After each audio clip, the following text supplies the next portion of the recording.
Maybe there's a farming family that's listening to one of my presentations and they start to realize that the practices that they do on their farm are impacting a downstream lake, which is then impacting tax revenue coming into the county, which is impacting their quality of their kids' education. Okay, I can help people start to connect those dots, and they may change then their practices that they're having on their local farm. Or maybe it's a town of Syracuse business owner who starts to realize that a clean Lake Wawasee and a clean Syracuse lake is good for her profits and her business, and so that could inspire some behavior change. We just finished the Northern Indiana Lakes Festival last weekend. We had about 5,000 people there. That's not just me, Anna, Seth, and Amy, okay? That's over 200 volunteers helped put that on for those, and Drew and Mark were actually volunteers there as well, so it was great to have them there helping us. Over 100 organizations were involved in that festival as well. People learning about lakes and organizations coming on board.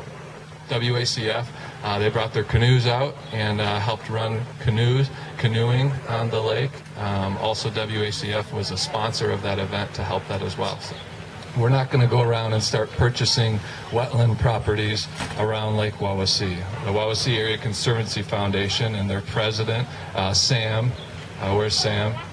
Sam and Executive Director Heather are right here with us tonight. They're doing a wonderful job with getting wetland properties, preserving those to help impact Lake Wawasee and Syracuse lakes. We don't need to do that. Similarly, they don't need to go out with Jeff on his boat and take water samples of Lake Wawasee. That would stir it up, and then you get that phosphorus, which was maybe laid down there 20 years ago, then gets stirred back up for this year.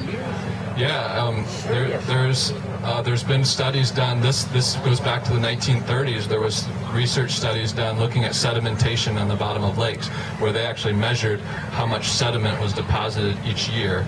And there's something like Winona Lake and Lake Tippecanoe are the two that they did it on.